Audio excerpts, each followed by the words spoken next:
Click করার জন্য আপনাদেরকে জানাই অসংখ্য ধন্যবাদ। আপনারা দেখছেন আপনাদের প্রিয় YouTube channel West Bengal DA salary. West বেঙ্গলের ডিএর আপডেট এবং বেতন বৃদ্ধির আপডেট প্রত্যেক দিনের জন্য পাবেন, তাই অবশ্যই চ্যানেলের সাথে থাকুন, চ্যানেলটিকে সাবস্ক্রাইব করে রাখুন। এখানে বলা হয়েছে, দেখতে পাচ্ছেন, মহার্ঘ ভাতা বা ডিএ নিয়ে দীর্ঘদিন ধরে পশ্চিমবঙ্গে টানাপোড়া চলছে এবং বর্তমানে সুপ্রিম কোর্টে ডিএ সংক্রান্ত মামলা চলছে। গত 18ই মার্চ শীর্ষ আদালতে এই মামলার শেষ শুনানি হয়েছিল। এরপর থেকে একাধিকবার শুনানি পিছিয়ে গিয়েছে।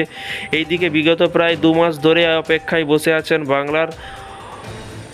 বাংলার সরকারি কর্মচারী। এই আবহে কিন্তু সামনে এলো বড় আপডেট। গত 19 মে সুপ্রিম কোর্টে গ্রীষ্মকালীন ছুটি শুরু হয়েছে। আগামী 7ই জুলাই ফের আদালত খুলবে। এরপর কিন্তু 15ই জুলাই বকেয়া ডিএ মামলার শুনানি হওয়ার কথা আছে।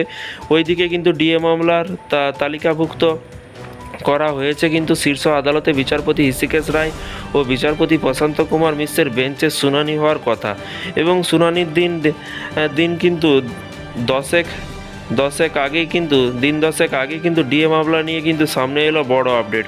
রিপোর্ট অনুযায়ী কিন্তু বলা হচ্ছে, আগামী 15ই জুলাই মামলার অ্যাডভান্স লিস্ট প্রকাশ করা হয়েছে এবং সেখানে বকেয়া পশ্চিমবঙ্গ রাজ্য সরকারি কর্মচারীদের বকেয়া ডিএ সম্বন্ধিত স্পেশাল লিভ পিটিশন ওই লিস্টে কিন্তু 178তম মামলা এবং ডিএ এরিয়ার কেস এটি। এই রকম অবস্থায় বিচারপতি মিশ্রের বেঞ্চের কত নম্বর সিরিয়ালে এই মামলাটি নথিভুক্ত করা হয় তার উপর কিন্তু শুনানির সম্ভাবনা নির্ভর করছে। এদিকে ইতিমধ্যে কিন্তু ডিএ আন্দোলনকারীদের সংগ্রামী যৌথ মঞ্চের আহ্বায়ক ভাস্কর ঘোষ বলেন, সংগ্রামী যৌথ মঞ্চের তরফ থেকে সুপ্রিম কোর্টে মামলার জন্য জোর কদমে কিন্তু আইনি প্রস্তুতি নেওয়া হচ্ছে এবং বিখ্যাত আইনজীবীদেরকে কিন্তু নিয়োগ করা হবে। যদিও কোনো বিখ্যাত আইনজীবী হাতে এই মামলা লড়ার দায়িত্ব তুলে দেওয়া হবে সেটা এখনও কিন্তু জানাননি ভাস্করবাবু। কোন বিচারপতি লড়বেন সেটা কিন্তু এখনও জানা যায়নি। উল্লেখ্য, শীর্ষ আদালতে বর্তমানে 5ম বেতন কমিশনের সমন্বিত ডিএ মামলা চলছে। বিগত প্রায় 8 বছর ধরে এই টানাপোড়া চলছে।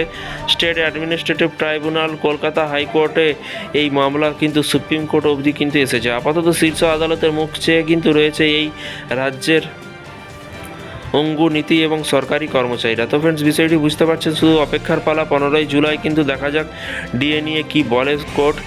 আপনারা চ্যানেলের সাথে থাকুন, লাইভে থাকবো সেই দিন। চ্যানেলকে সাবস্ক্রাইব করে পাশে থাকা বেল আইকনটিতে প্রেস করে রাখুন পরবর্তী নতুন আপডেট পাওয়ার জন্য। আপনাদের কোনো মতামত থাকলে নিচে কমেন্ট বক্সে কমেন্ট করে জানাবেন। Thank you.